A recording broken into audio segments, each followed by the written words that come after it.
Le Clash sur Radio Plus.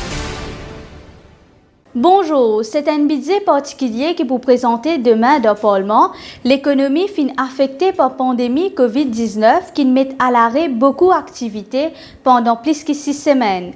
Ce budget-là pour présenter par un nouveau ministre Finance, Renganaden Padayachi. Est-ce qu'il y a un ministre Finance qui a ce coup d'essai pour capable de redresser la barre? Pour cause là, aujourd'hui, nous avons Rochi Badin qui est un ancien ministre du service financier et l'économiste Ganesan Chinapen. Bienvenue. Rochi Badin, bonjour. Bonjour. Avec menace qui pèse sur l'économie Maurice après Covid-19, est-ce qu'il y a un ministre Finance sans grande expérience capable de redresser la barre? Vous connaissez, Babou dire quelque chose, le ministre Finance particulièrement, un budget, c'est un budget du gouvernement.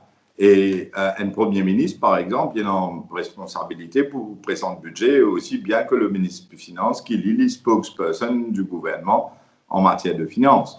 Mais la situation, même avant Covid-19, c'était une situation bien drastique pour le pays parce que quand vous avez tout le budget avant, revenu pays, il est situé dans les 110 milliards de roupies. Et les dépenses du gouvernement, ils viennent à peu près dans les 130 à 140 milliards de roupies. Mais après les élections, il y a beaucoup de promesses électorales qui pour faire que les dépenses augmenter substantiellement. Par exemple, la pension de vieillesse, par exemple, PRB, tout ça, ces affaires-là, je peux faire dépenses beaucoup plus. C'est-à-dire, revenu pays, même si vous êtes mort, c'est qu'il dit revenu pays diminue grandement. Là, avec COVID-19, je prends l'argent dans la Banque de Maurice pour capable passer budget. Je prends 60 000 millions de roupies dans la Banque centrale pour le passe budget, ça casse là une casse qui paye. Non. La Banque centrale dit qu'il faut issue ban bonds. C'est-à-dire qu'il faut issue ban bonds, il donne un bout de papier pour qu'il soit capable de gagner casse et qu'il donne l'intérêt, là, ça ban bonds là. Là, il peut prendre ça, tout ça casse là, il peut donner au gouvernement 60 millions pour le faire budget. Et qui ça veut dire? Ça veut dire si pas tu gagnes ça 60 millions là de la Banque centrale, pas le prendre casse là-bas, et il y a une situation difficile parce que c'est casse qui pas existé. Mais ou bien quand casse qui pas existé, la Banque centrale peut donner le gouvernement, après l'île bizarre qui était côté pour casse pour y aller repayer ça après. Alors, si pas tu prends 160 millions là pour mettre dans le budget, ben pays banqueroute. Ça veut dire pas tu es dans casse pour faire budget. Qui veut dire que revenu pays pas suffit pour dépenses pays. Principal tracas d'un pays, c'est l'endettement. Qui vous pensez, ministre Finance, capable de faire pour combler bandit? Le principal problème, comment on peut dire, le pays finit banqueroute parce qu'il ne revient pas assez pour payer des dépenses. Deuxième préoccupation, c'est peut-être potentiellement l'endettement. Le pays qui design une dette de 350 milliards. Mais là, je ne passe la loi qui, comme quoi, n'est plus aucun plafond de l'endettement. Ça veut dire que je élimine, abolis ce qu'on appelle le public debt ceiling, ou qu'on prend prêter comme on envie jusqu'à aller même jusqu'à un trou noir. Qui veut dire que l'endettement, 350 milliards, ça c'est en termes qui le gouvernement des droit, mais à ce terme, on a l'endettement dans le coopératif, on a Mauritius Telecom qui prend 19 milliards pour faire Safe City, qui le gouvernement garantit, on a Projet Métro qui prend 10 milliards de dettes, on a encore les autres dettes qui prend pour le faire ban CIME, etc. Mais si on ajoute tout ça là, on peut tout ça à peu près un plafond de 400 milliards de dettes. Mais aujourd'hui, quand on peut trouver qu'on a aboli ça, paramètres limites qui tiennent prend plus d'aide encore, c'est toute la génération future qui peut bien payer pour ça. Mais là, le problème, c'est que le ministre des Finances, lui-même, l'Indiaou, capable d'arriver jusqu'à 100 000 sommaires, et dans 500 000 du monde qui travaille dans Maurice, mais on bien comprendre que la situation est une situation extrêmement grave, et moi, pas trop le fait qu'il peut prendre l'argent qui paye dans la Banque centrale pour le donner au gouvernement. Comment dire, la Banque centrale et le ministère des Finances, ils viennent la caisse aujourd'hui, mais il est bien difficile pour comprendre, mais qui fait à peu près sa casse là quand on finit par la loi où peut mettre travailler des hauts, l'entreprise qui a mettre travailler des hauts, paye 30 jours salaire, ou j'en mets le livre va payer. D'un côté, sommaire, de l'autre côté, peut prendre casse la banque réserve, la banque centrale, et vous parlez le budget gouvernement.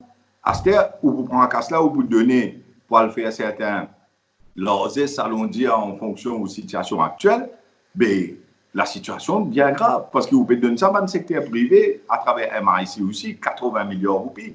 Est-ce qu'il nous besoin d'attendre une dépréciation roupie après budget? La dépréciation de la roupie, là, il est évident, il finit à arriver. De l'or, 35 roupies, si ce moment c'est là, en janvier, il y a à peu près 36 roupies. Aujourd'hui, de l'or peut battre là aux 40 roupies, il arrive 41 roupies. Imaginez chaque boîte de lait, chaque importation que vous pouvez faire, ou payer 5 roupies, en plus, l'eau, une importation qui longtemps, tu peux coûter, à l'autre 35 roupies, $1, aujourd'hui, l'eau 40 roupies, 41 roupies, $1. Mais, à l'imaginer, qui quantité de l'inflation, du monde pour payer un produit plissé, aujourd'hui, vous pouvez trouver un livre gros, pas payer 50 roupies dans la boutique. Moi, je trouve la situation bien drastique et moi, pas trouve les solutions qui se peut préconiser, donc on casse la banque centrale pour le faire ça dans affaire là, pour soulever le problème. Moi, je trouve qu'il y a une réforme fondamentale après Covid-19, c'est qu'il besoin de faire, ou besoin de diminuer tout les dépenses inutiles, ou besoin de régler tout structure, que ce soit dans le secteur public. Bien sûr, le secteur privé, il faut bien faire ce qu'il y a pour les faire, pour les relancer l'entreprise. Quand il bien faire, il y a un retain earning, il paye dividende. Aujourd'hui, la loi du marché fait qu'on donne une période de bas, ou bien qu'on fait un sacrifice pour capable remonter. Mais c'est toute une réforme qui vous a amené dans le système. Et non pas qu'on casse dans la banque centrale à le donner comme ça parce qu'il paye pour finir et la génération future, pour les 10 prochaines années, pour une situation très précaire. Rochi Badin, merci beaucoup. Merci à vous et à tous les auditeurs de Radio Plus. Le Clash sur Radio Plus. Ganesan Chinapen, bonjour. Bonjour. Avec une menace qui pèse sur l'économie Maurice après Covid-19, est-ce qu'il y a un ministre Finance sans grande expérience capable de redresser la barre? Premièrement, nous avons un peu une situation dans qui nous étions. Et surtout, avec une situation sans précédent, c'est la première fois que toutes les économies dans le monde vivent un tel scénario. Mais ce qui est plus important maintenant, c'est le caractère en termes de l'expérience, mais l'expérience, dans cette conjoncture-là, est basée plus d'une expérience professionnelle et le ministre de Finances, qui est un économiste par profession, qui a plus de 15 ans d'expérience dans l'économie mauricienne et aussi à l'étranger. Et me penser sur profession d'économiste et sur mon analyse en tant qu'économiste, place-lui dans une position idéale pour préparer un budget de cette envergure. Principal tracas dans le pays, c'est l'endettement. Qui vous pensez, ministre Finance, capable de faire pour combler la dette? Premièrement, nous avons en termes de tout l'aspect, sa crise pandémique-là, il y a une répercussion directe et indirecte sur différentes classes de la population. Nous avons un impact direct sur tout l'entreprise. Et ça, il peut refléter surtout le plus grand défi, c'est la survie de l'entreprise, dans la préservation de l'emploi, et il y a beaucoup dans la classe ménagère, que nous avons un gros risque, que beaucoup de nos co-citoyens, nous avons un problème que nous sommes capables d'être au chômage, et aussi nous avons la dette d'État.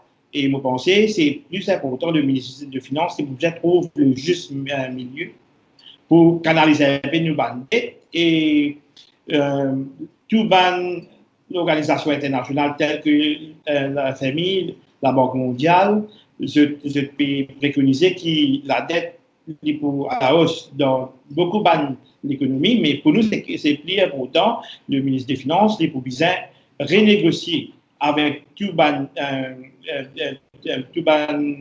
créanciers de l'État pour qu'ils nous capables rééchelonner nos dettes de longue timeline, parce que ça, c'est un exercice qui se fait actuellement à travers le monde, que tout gouvernement peut renégocier ce emprunt, ce dette avec un bailleur du fonds, parce que la situation est inédite. Et première fois, nous avons une situation comme ça, mais maintenant, c'est plus important de récanalisation de toutes les dettes. Est-ce que nous devons attendre à une dépréciation roupie après budget? La dépréciation roupie, il n'y a rien pour faire avec le budget. C'est un effet monétaire dans le marché financier. Et il y a beaucoup de facteurs qui contribuent aux dépréciations de la roupie. Mais plus important, parfois, le roupie n'est pas déprécié, mais par contre, nous avons une appréciation contre la roupie de devises étrangères telles que le dollar, le sterling et l'euro, tout ça. Et le fait qu'il nous donne un problème comme le pandémique, nos gros recettes expo en termes de devises, c'est le secteur touristique. Définitivement, il y a un gros manque à gagner dans le secteur touristique en ce qu'il s'agit de mandat dans l'économie mauricienne. Alors, nous attendons, c'est purement le mécanisme de l'offre et la demande.